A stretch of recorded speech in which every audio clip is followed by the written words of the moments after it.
سلام رفقا. امروز 6 تا فیلم خفن در ژانر تک تیرانداز براتون دارم. از نبردهای واقعی تا مأموریت‌های مرگبار.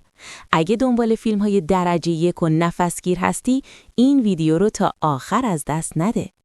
فیلم اول The Gorge 2025 یا فیلم دره، تنگه. فیلم دره محصول 2025 انگلستان و آمریکا با بازی آنا تیلر جوی و امتیاز 7. داستان دو مأمور حرفه‌ای که برای حفاظت از یک تنگه مرموز فرستاده میشند.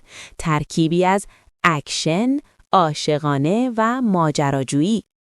فیلم دوم Sniper The Last Stand 2025 فیلم تک تیرانداز، آخرین سنگر. تک تیرانداز محصول 2025 آمریکا و انگلستان، اکشن با امتیاز 4.8. داستان تک تیراندازی حرفه‌ای که باید جلوی یک معامله مرگبار اسلحه رو بگیره و تیمش رو رهبری کنه.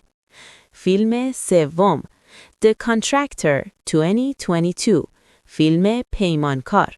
فیلم پیمانکار محصول 2022 آمریکا، یک اکشن هیجان انگیز با امتیاز 5.7.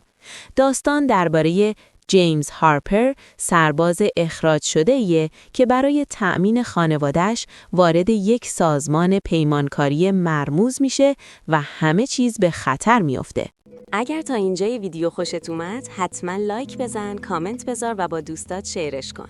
و برای دیدن ویدیوهای بیشتر فراموش نکن سابسکرایب کنی. بریم سراغ فیلم بعدی. فیلم چهارم سنایپر The White Raven 2022 فیلم تک تیرانداز کلاغ سفید. فیلم تک تیرانداز کلاغ سفید محصول 2022 اوکراین با امتیاز 6.4 از IMDb. داستان صلح طلبی که پس از کشته شدن همسر باردارش به تک تیرانداز تبدیل می شود تا انتقام خود و همرزمانش را در دونباس بگیرد. یک درام جنگی پرهیجان. فیلم پنجم The Gray Man 2022 فیلم مرد خاکستری. فیلم مرد خاکستری محصول 2022 آمریکا و جمهوری چک با امتیاز 6.5 از IMDb. یک مأمور CIA تبدیل به آدمکش می شود و باید از نیروهای مرموز فرار کند. همزمان جان دخترانی را که حتی نمی دانند وجود دارند نجات دهد. اکشن و هیجان ناب. فیلم ششم موسل 2019 فیلم موسل محصول 2019 آمریکا با امتیاز 7.1 از IMDb، ژانر اکشن، جنگی و درام. داستان یک واحد پلیس در موسل که برای آزادسازی شهر از دست هزاران شبه نظامی داعش می جنگد. یک نبرد واقعی و نفسگیر. اگر از این فیلم ها لذت بردی، همین حالا لایک بزن، پایین کامنت بذار و با دوستات شیرش کن.